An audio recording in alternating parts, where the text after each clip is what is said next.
हिमाचल प्रदेश में एक नगर है पालमपुर। बहुत समय पहले की बात है। पालमपुर में एक धनी साहूकार रहता था। उसके 4 बेटे थे। चारों का विवाह हो चुका था। चारों बेटे और तीनों बड़ी बहुएं तो साधारण बुद्धि के थे, लेकिन छोटी बहू दुर्गा बड़ी चतुर और बुद्धिमान थी। साहूकार को अपनी छोटी बहू पर बड़ा भरोसा था। एक बार प्रदेश का राजा साहूकार से किसी बात पर नाराज हो गया। उसने साहूकार व उसके परिवार को देश निकाला की सजा दे दी और आदेश दिया कि देश छोड़ते समय वे अपने घर से कुछ भी लेकर नहीं जा सकते, सिवाय अपने शरीर पर पहने हुए वस्त्र और आभूषण के।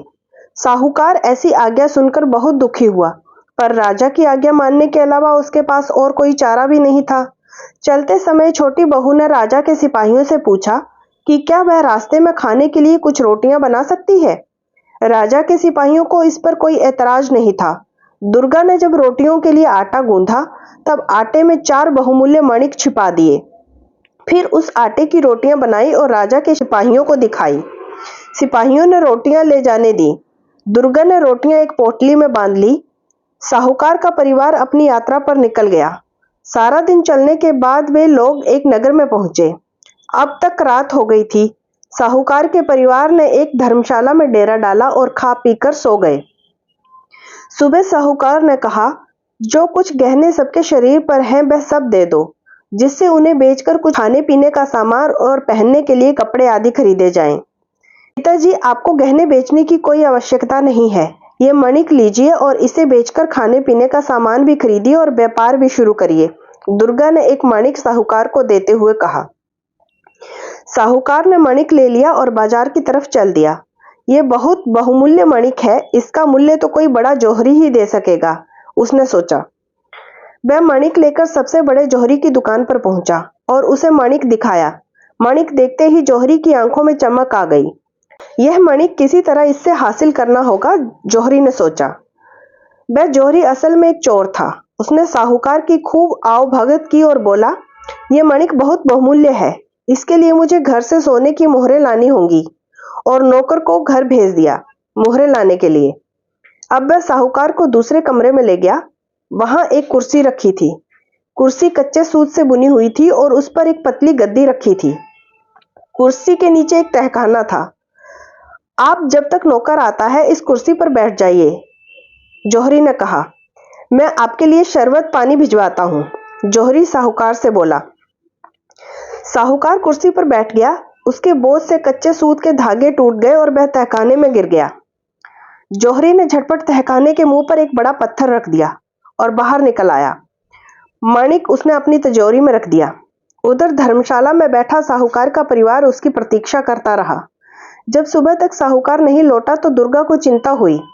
उसने दूसरा मणिक निकालकर अपने पति को दिया और बोली, आप ये मणिक लेकर जाइए। यदि पिताजी से आपकी भेंट हो तो ये मणिक वापस ले आइएगा, वरना इस मणिक को बेचकर खाने पीने का सामान ले लीजिएगा।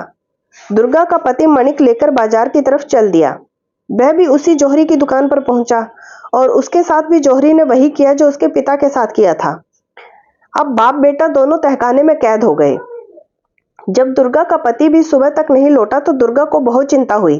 अब मुझे खुद ही पता लगाना होगा कि इस नगर में मेरे ससुर और पति कहाँ खो गए। उसने अपने शरीर पर पहने आभूषण लिए और बाजार की ओर चल दी। वहां पहुंचकर आभूषण बेचकर उसने खाने पीने का सामान और सबके पहनने के कपड़े खरीदे। अपने लिए उसने सिपाही की पोशाक खरीदी। धर्मशाला पहुंचकर उसने खाने पीने का सामान और कपड़े परिवार वालों को दिए और ये कहकर कि ये ससुर और पति की खोज में जा रही है, वहां से चल दी। उसने सिपाही का वेश बनाया और सीधे राज दरबार में पहुंची। उसने हाथ जोड़कर राजा से विनती की कि उसे अपने सिपाहियों में रख ले। राजा ने जब उस सुंदर युवक को देखा तो सहर्ष उसे नौकरी दे दी। उसे महल के चारों ओर पहरा देने का काम मिला। कुछ दिनों से महल की पशुशाला में रोज रात को एक राक्षस आकर उत्पात मचाता था। वह रोज एक पशु को मारकर खा जाता था। उसके डर के मारे कोई सिपाही उधर पहरा देने के लिए राजी नहीं होता था। दुर्गा ने राजा से पशुशाला में पहरा देने की आज्ञा मांगी।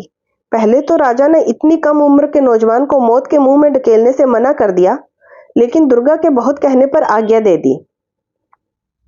जंगल के रास्ते पर एक बहुत बड़ा और घना पेड़ था। जब रात हुई तो दुर्गा उस पेड़ पर चढ़कर बैठ गई।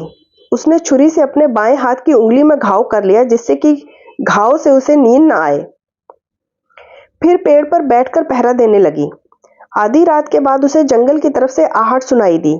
उसने देखा कि जंगल से निकलकर एक बड़ा सा भैंसा सींग उठाए महल की चार दीवारी की तरफ दौड़ा चला आ रहा है। वह समझ गई कि यही राक्षस है। जैसे ही वह भैंसा पेड़ के नीचे आया, दुर्गा दोनों हाथों में तलवार लेकर उसके ऊपर कूद गई और तलवार से उसकी गर्दन काट गिराई। मरते ही राक्षस अपने असली रूप में आ गया। दूसरे दिन जब राजा को यह समाचार मिला तो वह दुर्गा से बहुत प्रसन्न हुआ। तुमने राक्षस को बड़ी बहादुरी से मारा है, जो चाहे इनाम मांग लो, वह बोला। महाराज, यदि आप प्रसन्न हैं तो मुझे नगर की रक्षा का भार दे दें और मुझे ये स्वतंत्रता दे कि जब चोर को पकड़ूं तो उसे जो चाहे दंड दूं। राजा को इस नौजवान की बहादुरी और समझदारी पर पूरा भरोसा था। उन्होंने दुर्गा को नगर का कोतवाल बना दिया। अब दुर्गा अपने पति और ससुर की खोज में निकली। मेरे ससुर बहुत योग्य व्यापारी थे। वे उस बहुमूल्य मणि को जरूर शहर के सबसे बड़ी जौहरी के पास लेकर गए होंगे, उसने सोचा। मैं भी सबसे पहले वहीं जाती हूँ। मुझे पूरा विश्वास है कि जौहरी को जरूर मेरे पति व ससुर के बारे में पता होगा। दुर्गा जौहरी की दुकान पर पहुंची। जौहरी ने नगर कोतवाल को अपनी दुकान पर देखा तो झटपट उसकी खातिरदारी में लग गया। आप हमारी दुकान पर पधारे? अहो भाग्य, मैं आपकी क्या सेवा करूं? उसने हाथ जोड़कर पूछा। हमारी राजकुमारी का शीघ्र विवाह होने वाला है और महाराज अपनी बेटी के लिए एक बहुत सुंदर मणिक जड़ा घर बनवाना चाहते हैं। आप मुझे बढ़िया से बढ़िया मणिक दिखलाइए। दुर्गा, जो कोतवाल के भेष में थी, बोली। जौहरी ने उसे अनेक मणिक दिखाए पर दुर्गा को कुछ पसंद नहीं आया। ये सब आप क्या दिखा रहे हैं? कोई ऐसा बहुमूल्य मणिक दिखाइए जो राजकुमारी के पद के अनुरूप हो, दुर्गा बोली। अब जौहरी ने तिजोरी खोली और उसके अंदर से वही मणिक निकाला जो उसने साहूकार से धोखे से हासिल किया था। उस मणिक को देखते ही दुर्गा पहचान गई कि ये वही मणिक है जो उसके ससुर लेकर बाजार गए थे। सिपाहियों, पकड़ लो इसे। ये कोई जौहरी नहीं बल्कि एक बड़ा चोर है, दुर्गा ने आज्ञा दी। जल्दी बताओ, जिस साहूकार से तुमने ये मणिक छीना है उसे कहाँ रखा है? मैं किसी साहूकार को नहीं जानता। ये मणिक मेरा है, जौहरी बोला। ठीक है, अगर तुम सच नहीं बोलते तो मैं तुम्हारा सिर अभी धड़ से अलग कर देता हूँ। मुझे महाराज ने पूरी छूट दी है। अपराधी को जो चाहे दंड दूं। इतना कहकर दुर्गा ने तलवार निकाल ली। अब जौहरी घबराया। लगता है कोतवाल को सब पता है, उसने सोचा। वह दुकान के बाहर भागने लगा। सिपाहियों ने उसे पकड़ लिया और रस्सी से बांध दिया। दुर्गा दुकान की तलाशी लेने लगी।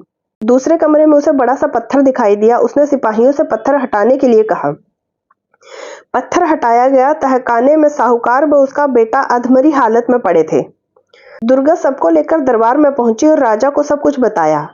मेरे नगर का सबसे बड़ा जौहरी चोर है। राजा के क्रोध का ठिकाना नहीं था। उसने फौरन उसे कारागार में डाल दिया। राजा अपने इस युवक कोतवाल की वीरता और बुद्धिमत्ता से बहुत प्रभावित हुआ।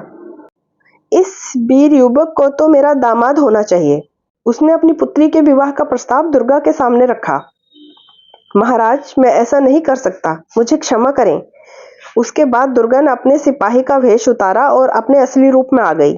फिर हाथ जोड़कर राजा के पैरों में गिरकर उसने बताया कि किस तरह उसने सिपाही का वेश अपने ससुर और पति को पता लगाने के लिए धारण किया था। राजा उसकी बुद्धि पर चमत्कृत रह गया।